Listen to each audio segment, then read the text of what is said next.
Welcome back to the REVan Evan channel, part 4. We're at the American Muscle Car Museum. We're hanging out with Ed, and we're going to talk Shelby Mustangs. We've done part 1, 2, and 3, and now we're getting to the Shelbys, starting with this incredible 66. Ed, take it away. Evan, I want to share this car with you. The 1966 Shelby GT350 Fastback, 289, 4-speed car, candy apple red. This car was actually purchased brand new in Maitland, Florida by Patrick Kahuska. He was originally from Los Angeles. However, he was stationed at the Sanford Naval Air Force Base, and this car stayed in the same ownership for Florida up until 1979. This has had a complete rotisserie restoration in the American Shelby Registry, and also we have the original Shelby American invoice. You know, these cars continued on as far as what Shelby started out in 1965. A lot of fun to drive. You know, the nice little Shelby touches you see, the quarter scoops on it, you know, the striping on it, you know, the nice touches as far as the handling, the performance. These were a lot of fun to drive. And of course, they just put the tack right on top of the dash there. Yep, I'm a big fan of the 66s because I love the quarter window. Yeah. The slats on the 65 look neat, but there's something about the flow and just being able to kind of see into the car that I really like on the 66s.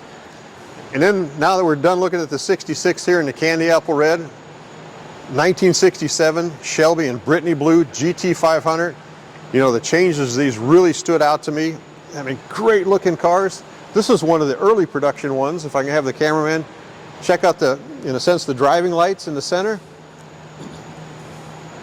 In a sense, the Department of DOT didn't like how they were coming down the road and they would see those. So late production 67 Mustangs, they had to move the lights out. We can look at those on another car here. Just something about the Brittany Blue with the white stripes looks incredible to me. We got to be able to take a look at this 428 under the hood. Absolutely. I mean, you do have the classic 67 Wimbledon white right next to it, so it's kind of a flip white and blue, blue and white. But the Brittany Blue, I don't know, I love it. I just absolutely love it. I like it on the fair lanes. And then look at that giant 428 lump under the hood, dual quads, that beautiful Cobra air cleaner. These things were just animals. This one's a 4-speed. Oh. He just did it right. The wood grain steering wheel. These cars came with this roll bar and the harness setup. And all, you know, all the Shelby touches, the tail lights. It's got the quarter scoops here and here. Which, you know, when a lot of people restore these cars, they go a little hog wild, making all the seams and gaps perfect. But these scoops, the molds, how they did fiberglass back then, it wasn't like today. So you do have some imperfections on a untouched car. You'll see, and people are like, oh, that doesn't fit very well. But no, a lot of them didn't. And you can look at the trunk lid, the quarter extensions like you mentioned. And I'm sure some Mustang purists don't want to hear this, but in 1968, A.O. Smith took over the fiberglass producing duties. A.O. Smith, if you remember them, C2 Corvettes, they did a lot of the bodies for them. Yep. And I hate to say it, the quality really improved. But like you said, the gaps, they could be better.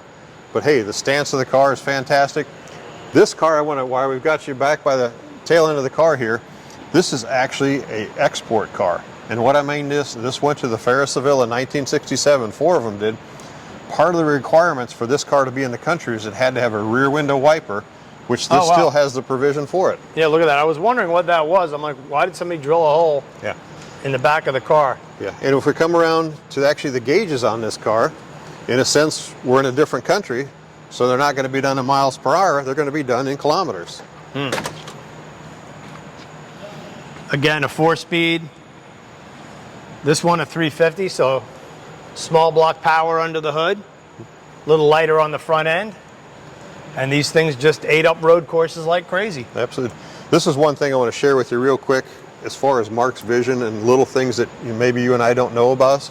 All the cars we placed here, we've been able to open the doors, and if you notice, they don't hit the other cars. Yeah, so everything's just far enough away.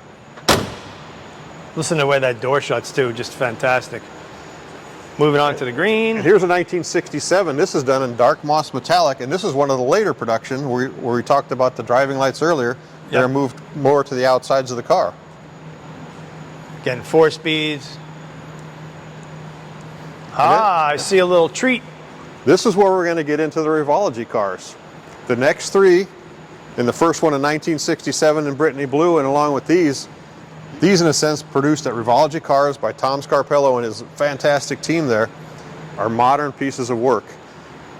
What I mean by that, they have the best of components, the best driveline, the best engine, updated interior. You know, in a sense, it still looks like an old Mustang, but it is not. These are fantastic to drive.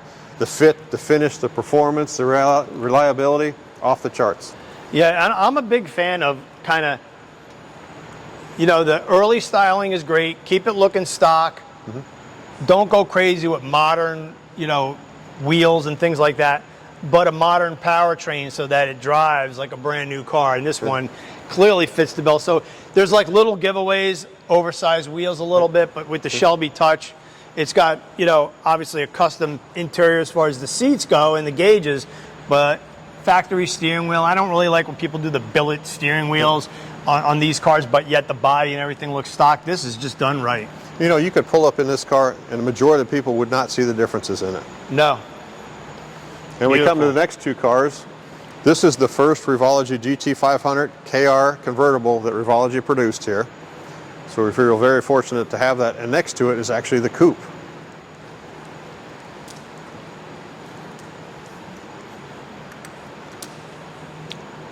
Got some Coyote power here. Make it nice and drivable. And this one's a rag top, of course.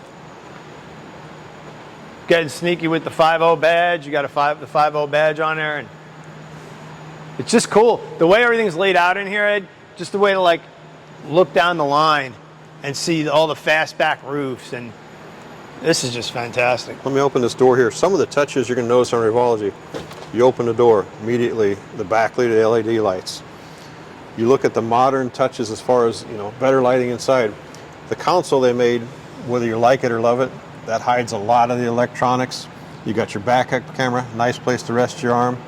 And these seats right here, far superior than the original seats. They look close, but as far as the materials and the craftsmanship's way off the charts.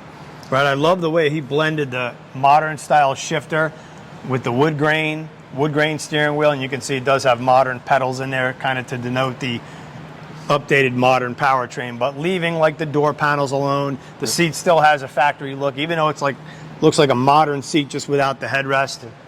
Really, really nice. And actually, how you talk about it, you know, listening to how the doors shut. This one here has been re-engineered for modern, and you listen to that. Oh yeah. You know, you come to, you know, this one here, same thing. This would be the coupe version of it. You know, looking at it from the passenger side, you can see the updated console and the updates they make.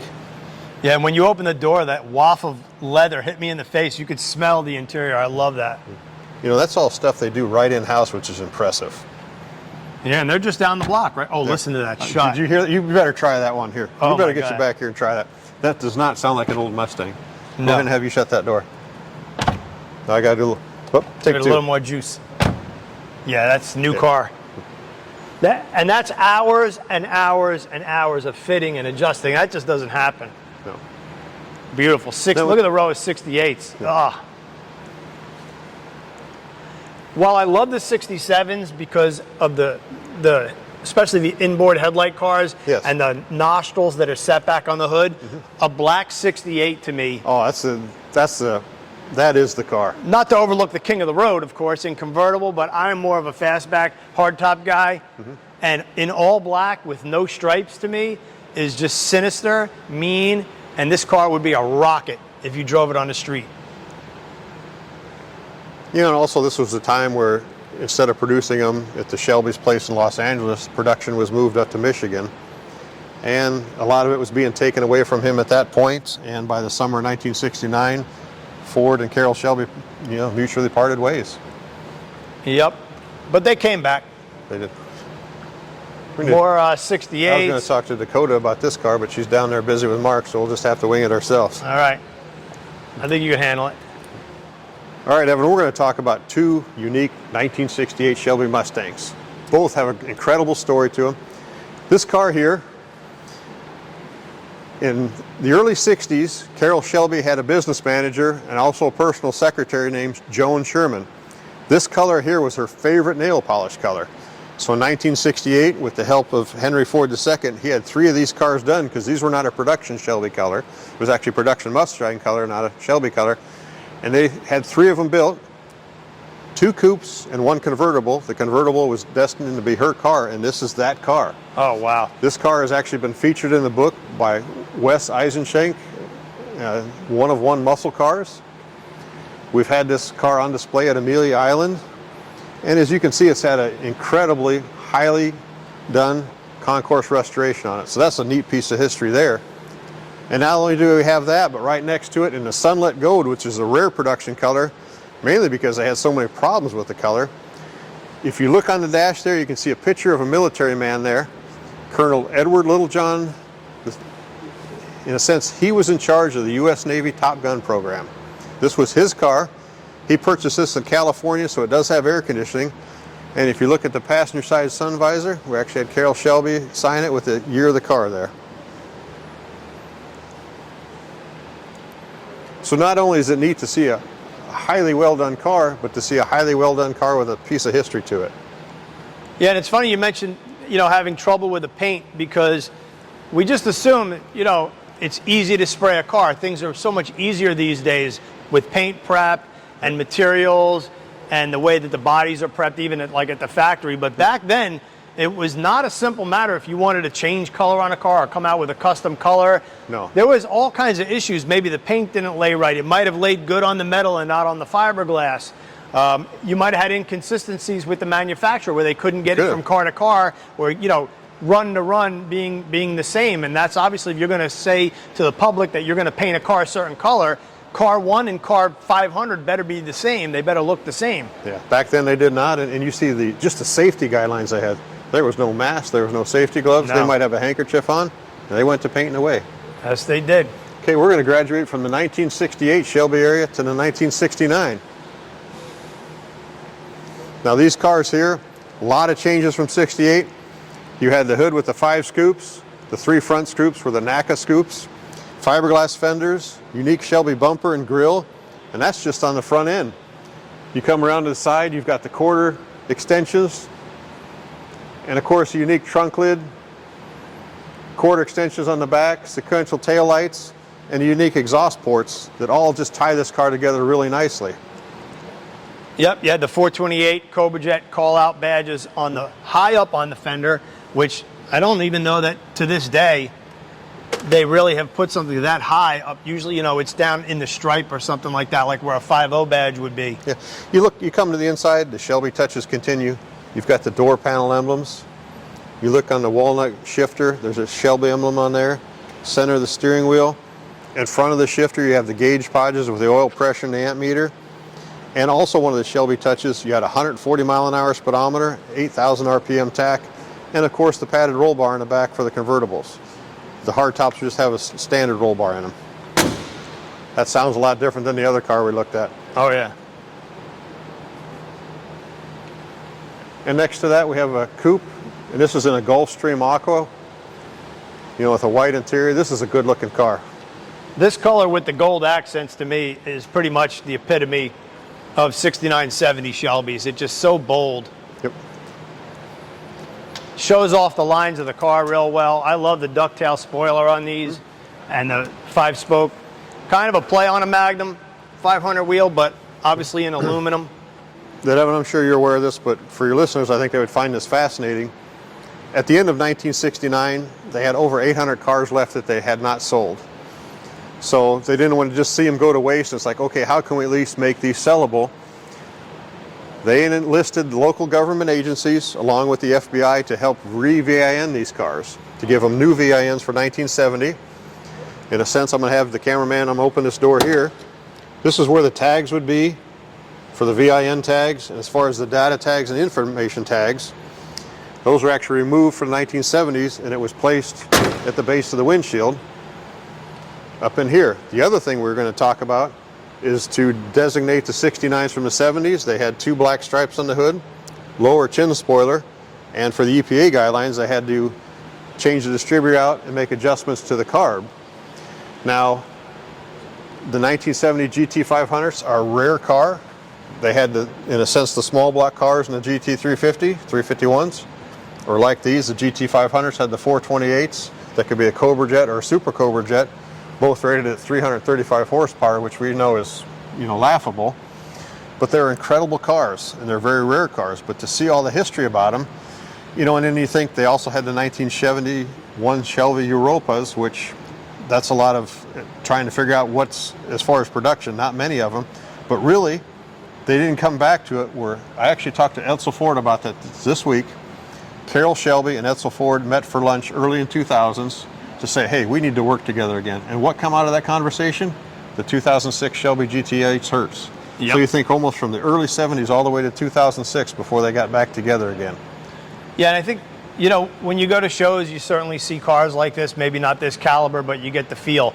When you get to walk through a museum like this, that's so well laid out, well lit, well designed, and with Ed, with you so knowledgeable of the cars, seeing all the differences in how the evolution takes place, even on the little things, it's really impressive, and you really get a little more sense and appreciation, if you will, for, when you arrive at the 1969 70s. Well, it started in 65, which there was a lot of crudeness. They were built to kind of go out and compete, and then it kind of morphed into, hey, Ford's going to take it over, and it's a luxury sports car that, has a lot of flair and flash to it.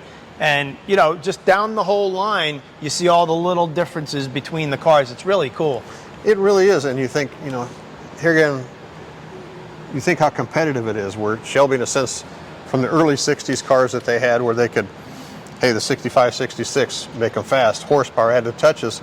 And by the 69s and 70s, Ford was already doing the same thing to them. So there wasn't a whole lot of gain there for them. And then you also look at, hey, where's the future of muscle cars going? It wasn't too long in the 70s where we had gas embargoes, long fuel lines. Hey, I don't want this. Where's my Volkswagen?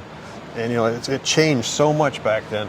Yeah, I think that's also kind of why maybe I like the Boss 351 so much, because it was kind of like the end of the line, the end of high compression, the end of, not that there wasn't performance in 72 and 73, but not quite like up until 71. Your cameraman's looking tired, so I think it's time to wrap it up. I agree. So, hey, we hope you guys enjoyed that. We're talking Mustangs here at the American Muscle Car Museum. I hope you guys are enjoying this. We got more videos to come, so stay tuned. We're going to feed him, and then we'll go to the next chapter.